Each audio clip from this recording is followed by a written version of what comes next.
নিরামিষ যে কোনো দিনে সয়াবিনের এই রেসিপি হলে সবাই কিন্তু দুমুঠো ভাত একটু বেশিই খাবে। তো নিয়ে নিলাম একটা পাত্রে সয়াবিন, কিছুটা জল আর সামান্য নুন দিয়ে সয়াবিনটাকে সেদ্ধ করে নেব। সয়াবিনটা একটু ফুটে উঠলেই ঢাকা দিয়ে রাখবো, সয়াবিনটা যাতে ভালোভাবে সেদ্ধ হয়ে যায়। এবার ঠান্ডা হলে জল থেকে ভালোভাবে সয়াবিন চিপে চিপে সমস্ত সয়াবিনগুলিকে তুলে নেব। এদিকে একটা মিক্সির বাটি নিয়ে নিয়েছি, তাতে হাফ পরিমাণ সয়াবিন দিয়ে একটা পেস্ট তৈরি করে নেব। সয়াবিনের পেস্টটা আমি এখানে দুবারে কমপ্লিট করেছি।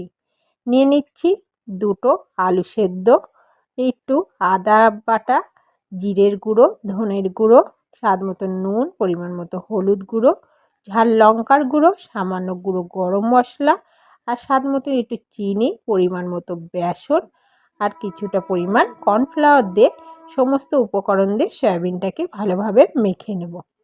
নিয়ে এবার অল্প অল্প করে নিয়ে একটা মুঠোর মতন শেপ দিয়ে নেব। মুঠো দেখেই অনেকেই আন্দাজ করতে পারছে সয়াবিনের মুঠোর রেসিপি তৈরি হচ্ছে। তো আমার সমস্ত সয়াবিনের মুঠোগুলি রেডি হয়ে গেছে। এদিকে গ্যাস ধরিয়ে গ্যাসে বেশ পরিমাণ মতো তেল দিয়ে তেলটাকে ভালো করে গরম করে নিয়ে একে একে মুঠোগুলি দিয়ে ভালোভাবে ভেজে নেব, এপিট ওপিট লাল লাল করে। এই সময়ে গ্যাসের আঁচটাকে কিন্তু একদমই লোতে রাখতে হবে, তাহলে ভেতর অবধি ভালোভাবে ভাজা হবে। তো এক রাউন্ডে তো আমি ভেজে নিয়েছি, এখানে আমি 3 রাউন্ডে মুঠোগুলি ভেজে নিচ্ছি। তো ভাজতে ভাজতে এদিকে আমি একটা মশলা রেডি করে নেব। একটা মিক্সির বাটিতে টমেটো, আদা, দুটো শুকনো লঙ্কা আর কিছুটা তিল দিয়ে একটা মিহি পেস্ট তৈরি করে নিয়েছি।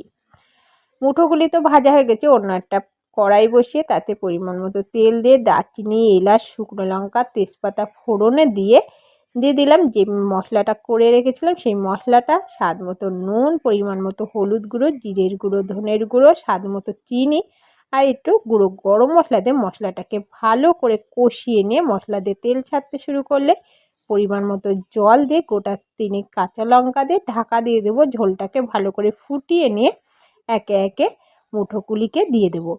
দেওয়ার পরে ভালো করে আর একটু ফুটিয়ে নিয়ে উপর থেকে নামানোর আগে একটু ফ্রেশ কিছুটা ধনেপাতা দিয়ে নামিয়ে নেব।